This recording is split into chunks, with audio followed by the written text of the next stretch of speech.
this final week, what's Well, I need to open up JP first. Demetrius Walker has been suspended indefinitely for violation of team rules.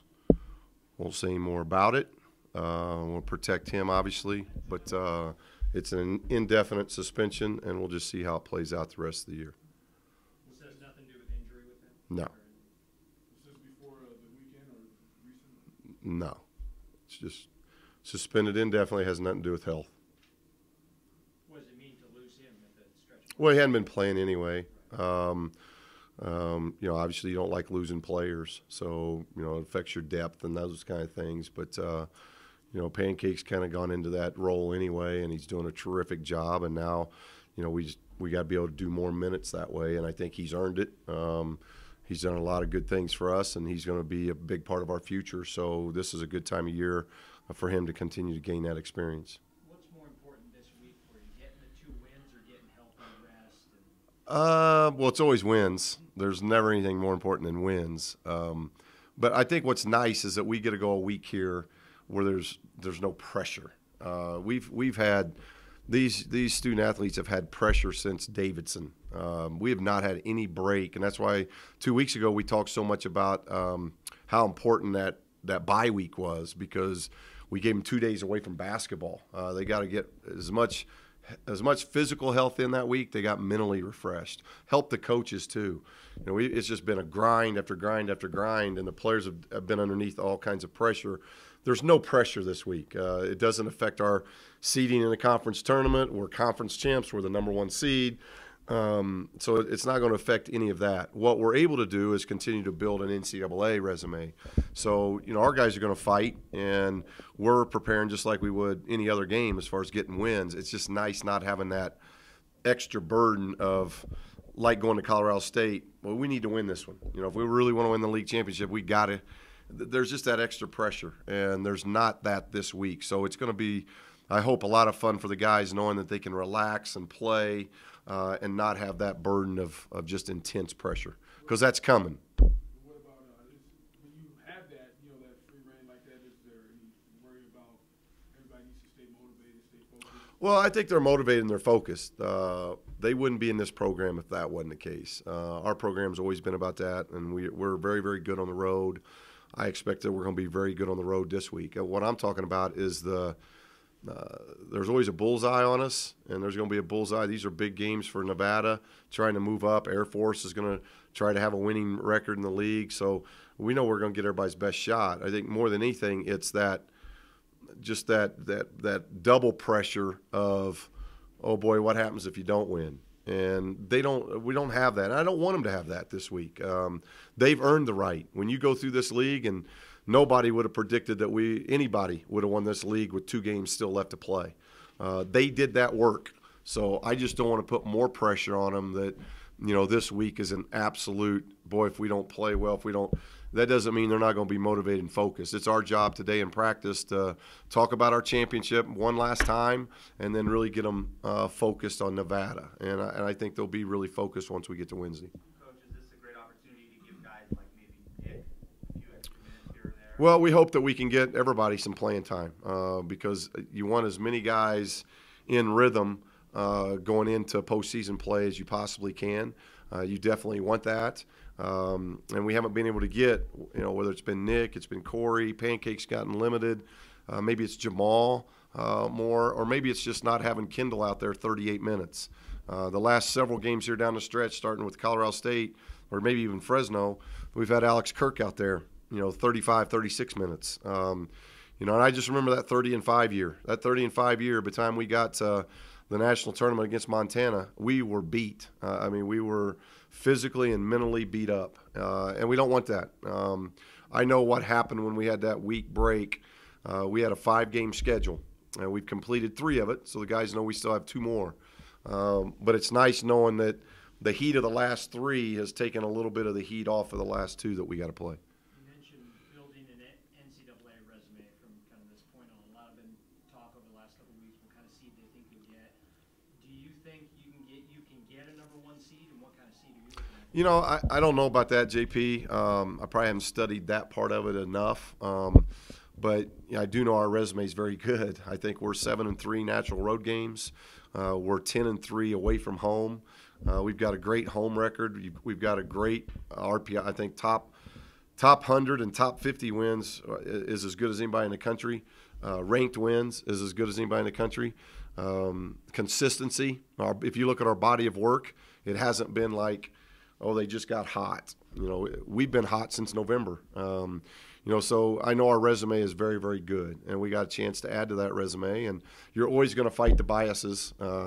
We don't play in an East Coast conference, and we don't live on the East Coast. So, we know we're going to fight that, and that's just the way it is. That's just the nature of the business that we're in. But I would put our resume right now at this point of the season, I'd put our resume up against anybody. I think our resume is as good as anybody in the country.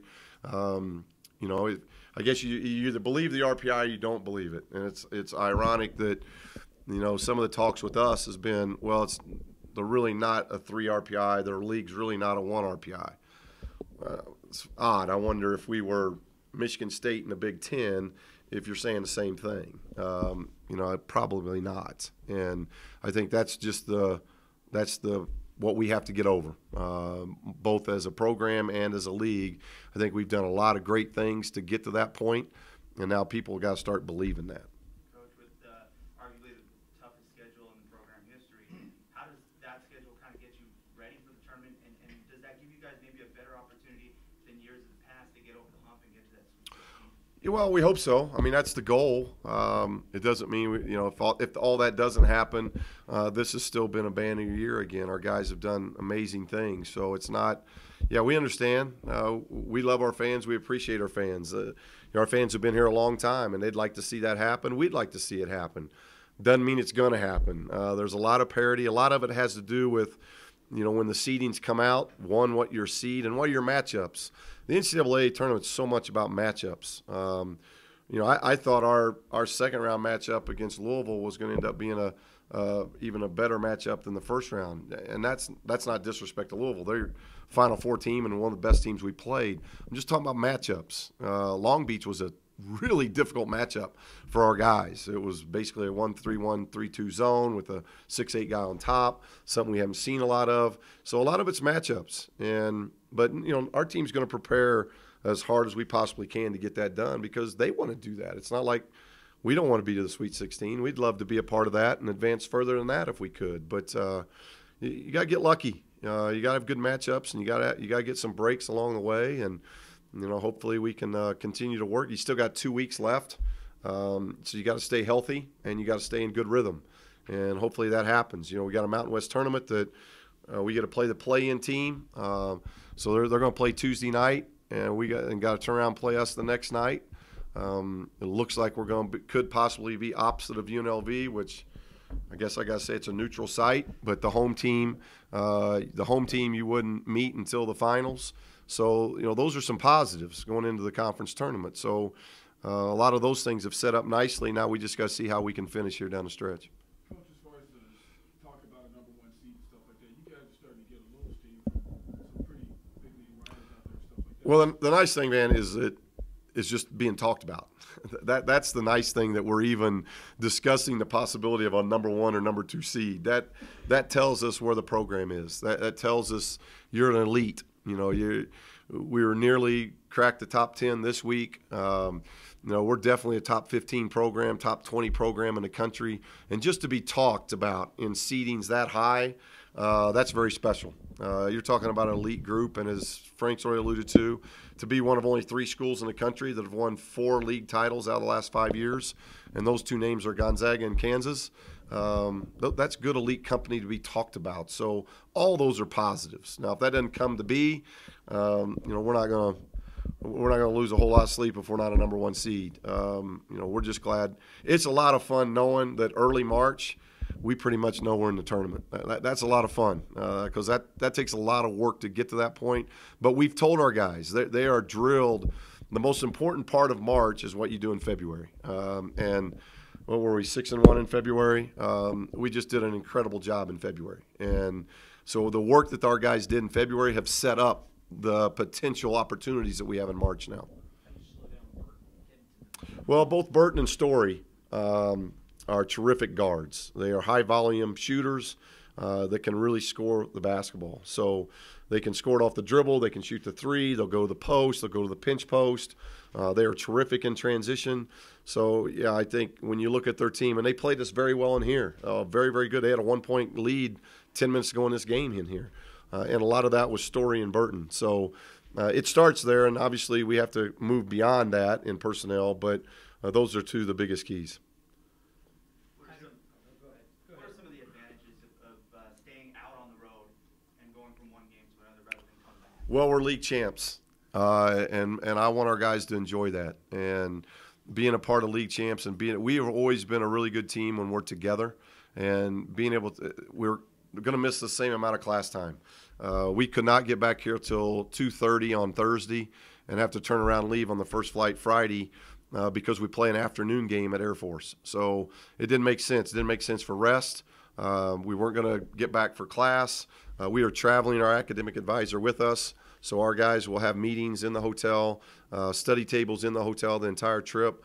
But it allows us to – we haven't traveled this year as conference champs, and I am as excited about this road trip as I have any road trip, maybe other than the Paradise Jam, any road trip we've had this year, knowing that we get to go as champs. We get to go to two places that we want to get wins at, just like they're trying to beat us, but preparing as conference champs and being able to stay on the road and have some good quality time as a team before we really hit the heat, because conference tournament's right around the corner, and then the NCAA tournament's right after that. So I think it ends up falling good for us. At the beginning of the year, we were a little worried that you had to finish the season with 2 road games, but our guys were able to do their business a little early, which was a lot of fun.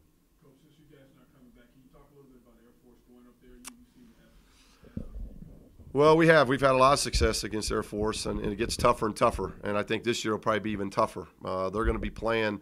They're either going to be 7-8 or they're going to be 8-7 when we go in there. So they're playing for a winning season in league play for the first time in a while. So I know that's going to be important to them. Their crowds are bigger. The cadets are coming out more in full force than what we've had. It's a little bit tougher place to play now. And as I mentioned at the beginning of the year, I said at the beginning of the year this was going to be a team. I thought them and Boise were going to be very dangerous teams. Boise, because if they're healthy, they weren't healthy a year ago. They had enough offense that they can hurt you. And Air Force, it's just they're 4-year kids. They're all seniors with 4 years of experience running that program. So that makes them even more difficult to play against, especially at home. It's their senior night. They got a lot of seniors. That is going to be a very difficult game for us. But, hopefully we can do the things we've been doing on the road and play well. Coach Alex. It's been terrific. Alex Kirk has been I said back in October I thought he'd be one of the best centers in the West.